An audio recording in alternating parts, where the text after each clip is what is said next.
We're joined from Johannesburg by Bruce Whitfield from Talk Radio 702, who reported on the events that saw the end of white minority rule and the transition to democracy in South Africa 20 years ago.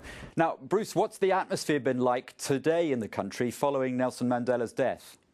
While South Africans today are very, very sad at the death of Nelson Mandela, the inevitability of it we've been prepared for some time. So yes, there is sadness, but there have also been some great symbols of great joy. The celebration of the life of Nelson Mandela outside his home at Houghton, which is about 2 or 3 miles just over my right shoulder over here where he died last night. There have been children laying flowers. There have been people singing songs. There's been a jubilant atmosphere of celebration of a life incredibly well lived. Now, if we look back at that period 20 years ago, even in the years after his release from prison, South Africa came close to civil war. What did Mandela do to help pull the country back from the brink? There was just one seminal moment. There was the assassination in April 1993 of the leader of the South African Communist Party, Chris Hani at the time. Chris Hani was shot by a Polish immigrant by the name of Janusz Walus. The killing had been instigated by the leader of the then Conservative Party, a man called Clive Derby-Lewis.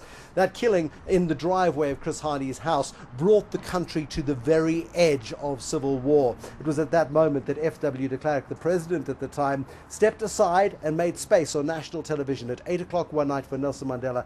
And Nelson Mandela at that point appealed for calm. It was at that point that the true leadership skill of Nelson Mandela became evident, at which point he proved and he showed that it was a white Afrikaans woman who'd alerted police. She was the neighbor of Chris Hani to his killing. And it was that point where the tensions which had been bubbling over, where it looked like we were going to go into a fully fledged civil war, simmered down somewhat, and Nelson Mandela was then able to take a country. He wasn't even president at the time, and he was able to take the country from the brink of civil war to a negotiated settlement. It was at that point where the talks about the settlement really sped up and led to the general elections in April 1994 that brought Nelson Mandela to power on that day. And today, how much has changed since he took power? What is Mandela's legacy in South Africa today?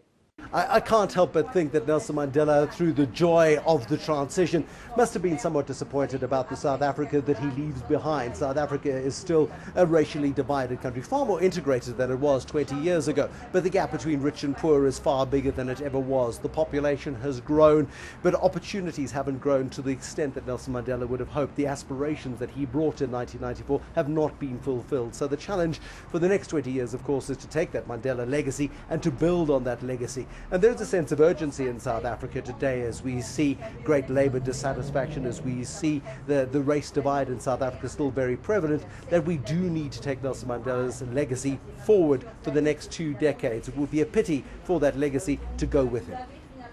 Bruce Whitfield from Talk Radio 702 in Johannesburg, thanks very much for joining us on Euronews. Alasdair, thank you very much.